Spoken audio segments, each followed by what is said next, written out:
essa oportunidade, eu estive visitando o interior e aqui também na produção para a Record São Paulo.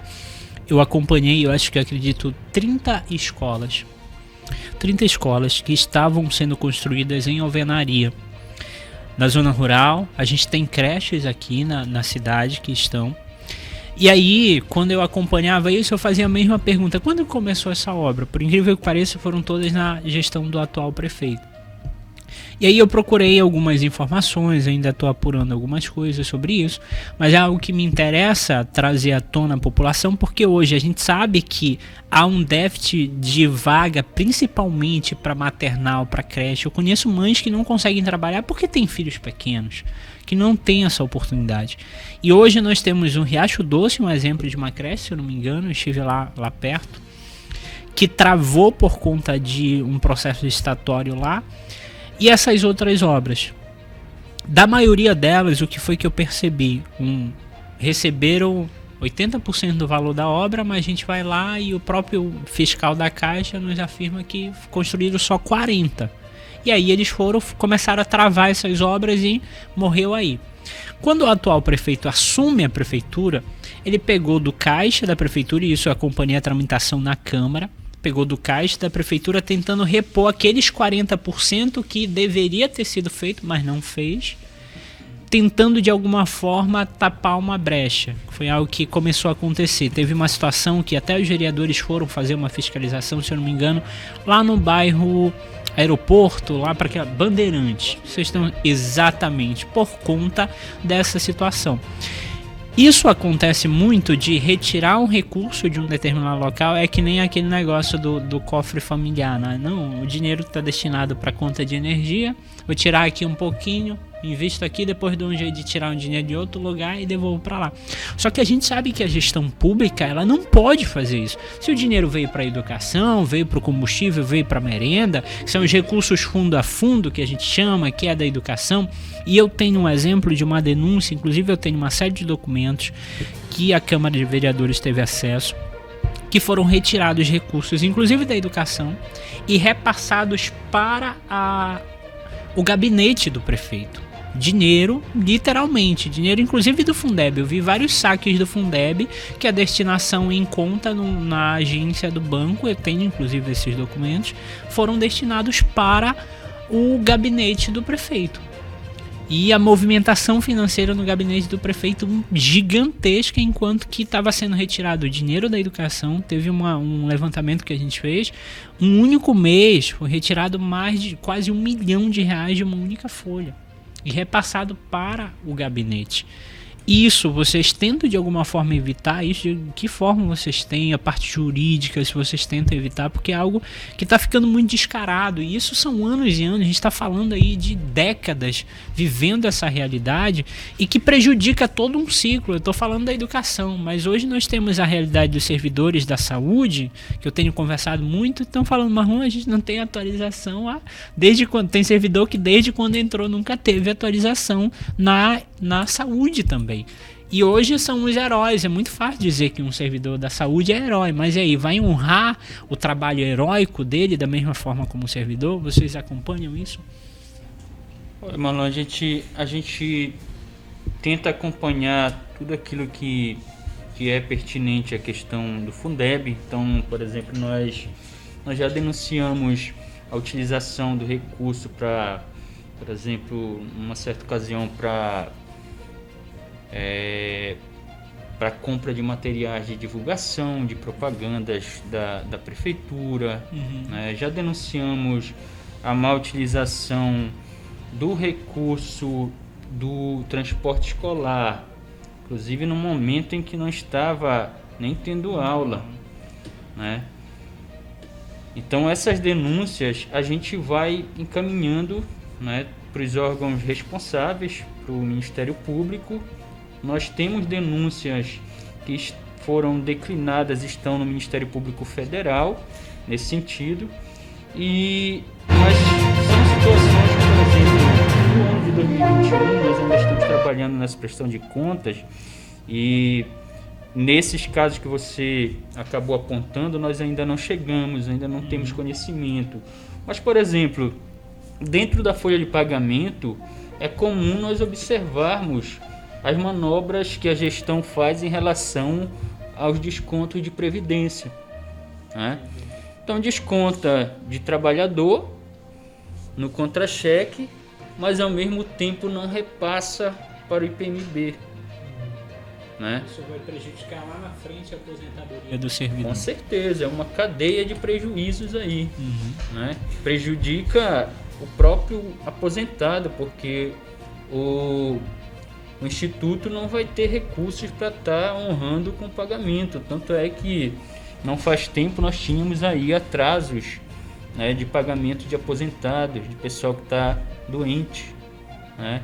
Então esse tipo de manobra a gente sempre observa, a gente sempre faz os relatórios, os pareceres e está encaminhando as denúncias, mas de fato são questões comuns. Entendi.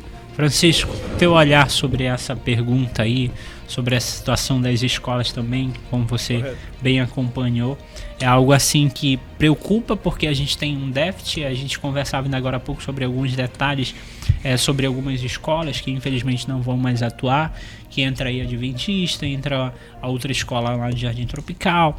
Mas a gente tem hoje uma necessidade enorme da expansão da estrutura. Todos os dias a gente tem mais crianças, alunos precisando de vaga. Eu acompanhei filas em escolas, pessoas dormindo nas filas para tentar conseguir uma vaga, o que deveria ser algo natural, automático, mais simples de se conseguir. E a luta principalmente pelas creches, que é uma demanda enorme que o município nunca conseguiu honrar e cumprir com a situação das creches. Queria facilitar muito, principalmente as mães que querem ingressar no mercado de trabalho, queria pelo menos tentar ser autônomo, mas tem os filhos em casa, não tem essa possibilidade. E é garantido, né, a universalização do ensino. Marlon, como eu lhe coloquei na última pergunta, referente à educação ser a tábua de salvação. É da educação que se surgem esses desdobramentos. Não vai longe. Você recorda, inclusive aqui no seu programa, no jornal, né, o presidente da Câmara apresentou inúmeros decretos do prefeito de remanejamento de recursos. Sim. E isso não somos nós que estamos dizendo, isso são documentos. O prefeito assinou decretos provas, né? de permuta de recursos da educação, não necessariamente do Fundeb, como o André colocou, mas alguns do Fundeb para gabinete. Então a educação é a menina dos olhos de qualquer gestor, por conta do volume de recursos. E não vai longe isso. As creches, que inclusive algumas têm nome de vereadores, você deve saber disso, né? Creche do fulano de tal, creche do fulano de tal. São creches, são obras federais. E existe um relatório do Fundeb, que inclusive, como o André colocou, foi dada entrada no Ministério Público Local, mas como uma verba federal, ela já passa para o Ministério Público Federal, que está averiguando. Existe um procedimento administrativo.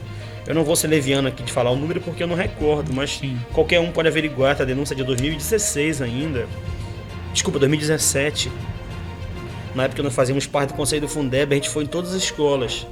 E a parte de obra que foi feita hoje não presta mais. Exatamente. Isso, né? Aquilo que foi construído hoje já tem que ser de novo feito. Porque os tijolos já estão prejudicados. Parte de arame foi roubado, madeira, telhado. E todas, sem exceção, todas foram bloqueados o recurso por conta de que como é que funciona a obra federal. Existe uma fiscalização da FNDE que vem e averigua o percentual da obra e libera um montante de recurso, 20%, 30%, 40%. Quando chegou no patamar, e algumas, Marlon, não é só 80%, tem umas que passam dos 90%. Ou seja, já deveriam estar praticamente prontas. Né? E outras foram entregues, por exemplo, a Escola Tiradentes, ela foi entregue na marra, porque o recurso tinha acabado, 100% do recurso transferido para ela. Escola próxima daqui, Tiradentes, deve saber. Sei onde é. As escolas são padrões, com sala de informática. Quadra poliesportiva, algumas linda. com quadra, outras... Maynard era uma escola que tinha com quadra. Outras não, com laboratório de informática, com sala de leitura, com sala de professores. Padrões do MEC. Acontece que não se concluíram. E o bloqueio foi por conta de que chegou uma hora, quando quem faz a fiscalização olhou, 80% do recurso, aqui não tem nem 30% da obra. Congela. Isso vai gerar um processo infinito, infelizmente, porque o MEC não vai liberar recurso enquanto os 80% não aparecerem daquela obra. E você tem razão. Ele não vai longe. Nós temos a Nova 2 hoje, que é um bairro que surgiu num passado recente de Breves, mas que não tem uma creche. Cecília Rocha é uma creche que foi feita, mas que está quase caindo aos pedaços. Precisa de reparos de parte de sanitária, parte de playground. São várias questões. Por quê? Porque o município perdeu recurso federal. Houve desvio de recurso federal, essa é a palavra. Sim. E os demais recursos não vieram. Então nós temos dentro da cidade a creche lá do Riacho Doce e essa creche do Bandeirante. E elas poderiam atender uma quantidade de alunos elevado. Sim. Por que não atende? Porque não foi concluída. E não será concluída, infelizmente. Não vai longe. Escola Manuel Sena. Sim. Escola Manuel Sena. A gente até brinca, né? A escola está morta. O nome do dono da escola é vivo. O Manuel Sena é vivo. Mas a escola está daquela forma. Então, essa estrutura de vagas, o município precisa assimilar. Por exemplo, você colocou da escola adventista. Como ele coloquei há pouco, em que pese precisa ser avaliado que termos era esse que existia entre o município e a escola, onde não houve um acordo, como está no documento. Mas o município precisa assimilar esses alunos da escola. Eles não podem ficar sem aula. Como é que vai ser? Vai ser abrindo numa casa de altos e baixos 2 salas de aula? Isso é um absurdo. O município precisa se planejar. Esse prefeito passou 8 anos. Quantas escolas ele fez? Fez apenas uma. A escola em formato de X aqui em Breves, que é a escola Raimundo Pinheiro. É a única. No meio rural, reformou, fez outras escolas. Mas no meio urbano, não foi feito. Então, Breves não fecha. E outra coisa importante, perder aluno é perder recurso, Marlon. Se eu não matriculo o aluno, esse aluno não gera recurso. Aluno fora da escola é menos investimento via governo federal na educação municipal. Breves precisa corrigir isso.